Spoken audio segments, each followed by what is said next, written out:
the 144,000 that is spoken about in Revelation. And the question is this number symbolic or is it a literal number? The 144,000 are mentioned in two places in the Bible, Revelation chapter 7 and Revelation chapter 14. If you look at Revelation chapter 7 to start, we get some real help in understanding this expression of the 144,000. Who are the 144,000? What does the Bible actually teach regarding them? Revelation chapter 7, let's start with verse 1, and I'll go through it. After these things, I saw four angels standing on the four corners of the earth. Well, obviously, the earth does not have four corners, it's round, but four corners indicate the direction of the compass, north, south, east, west. So here is the angels are standing there, and they are belting the earth. They are circling the earth, 10,000 times 10,000 angels, holding the four winds of the earth. Now, in the Bible, wind is a symbol of destruction. You remember the beasts that rise up in Daniel chapter 7 and verse 1 and 2, rise up as the winds fiercely blow upon the sea. When you look at Jeremiah 49, for example, God says, I'll bring the winds upon Elam, or the enemies of God's people. Then he says, I will bring destruction upon them. So wind is always destruction. So the angels are holding back the winds of destruction from blowing upon the earth. Then I saw another angel ascending from the east, having the seal of the living God. What is the seal of the living God? It is a settling into God's truth, both spiritually and intellectually, so that we cannot be moved. A seal authenticates a document. A seal attests to the authority of that document. It attests to the one that wrote the document. Seals usually have the name of the sealer, the title of the sealer, and the territory of the sealer. So, in a sense, the Sabbath will represent, in the last days of Earth's history, a settling into the truth so we can't be moved. So what's being said here? It's saying that hold back the winds of destruction, the fierce winds of devastation, the fierce winds that are going to blow upon the earth until the servants of God are settled in God's truth and until they reveal in their hearts and lives the obedient, godly life that's manifest by keeping the Bible's Sabbath. Then it says, saying, do not harm the earth and the sea till we've sealed the servants of God in their foreheads. The forehead is a sign of the conscience, the reason, the judgment. It's a sign of where we make moral decisions, our choices. Then it says, and I heard the number of those who were sealed, 144,000 of all the tribes of the children of Israel.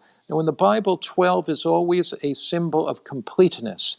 12 patriarchs in the Old Testament represent all Old Testament believers. 12 disciples represent all New Testament believers. 12 times 12, 144,000, representing the complete number of the redeemed.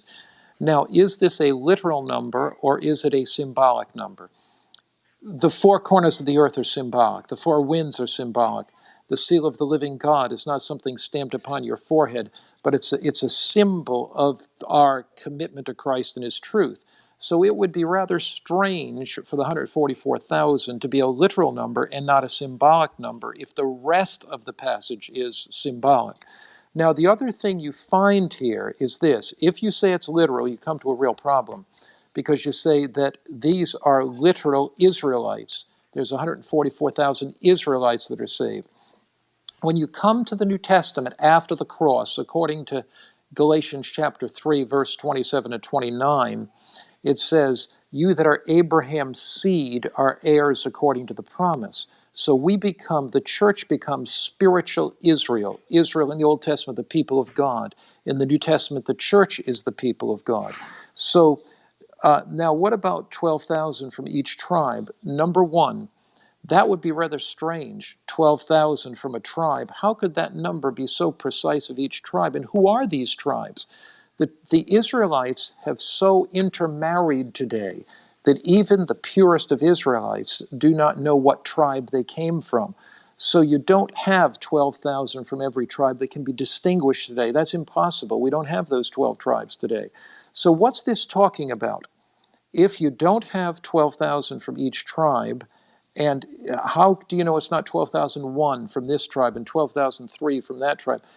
What is this talking about? It is talking about men and women of every nation, kindred, tongue, and people. The complete number of the redeemed. The tribes of Israel represent the complete people of God, the complete church of God in the last days of Earth's history. They represent those who are faithful to Christ. And so the 144,000 is not necessarily a literal number, it is rather a character descriptive number. It is rather a number that describes a group of people who stand when Christ comes. Now that's Revelation 7. Now we go over to Revelation 14, and we are really helped even more in Revelation chapter 14. It says, I looked, and behold, verse 1, a lamb standing on Mount Zion. With him were 144,000, having the Father's name in their foreheads. The Father's name is his character. So these people reveal the beauty of Christ's character, of his love, his graciousness. It says they sang a new song. Why do they sing a new song? It's the song of their experience. It's the song of Moses. They've come through the time of tribulation. They've been faithful to Christ. Just like when Israel, after the plagues, went through the Red Sea, were miraculously delivered by God, and Miriam led them in a song. So we sing a new song, the song of our unique experience. We've been redeemed by God's grace, charmed by his love, saved, caught up to meet him in the sky, lived through the time of tribulation.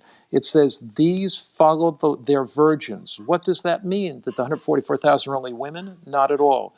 In the Bible, James 4, verse 4, it says, you adulterers and adulteresses, know you not that enmity with the world is adultery with God. So the church is the bride of Christ. She has been faithful to Christ. She's not going out and committed spiritual adultery with the world. So who are the 144,000? They are those with the Father's name in their foreheads. They reveal his character. They haven't committed spiritual adultery. In that sense, they're virgins. They follow the Lamb wherever he goes. And as they do, they're totally committed to Christ. So the 144,000 is a character designation of a people that are redeemed at the second coming of Jesus, and they represent his love and his grace to the world.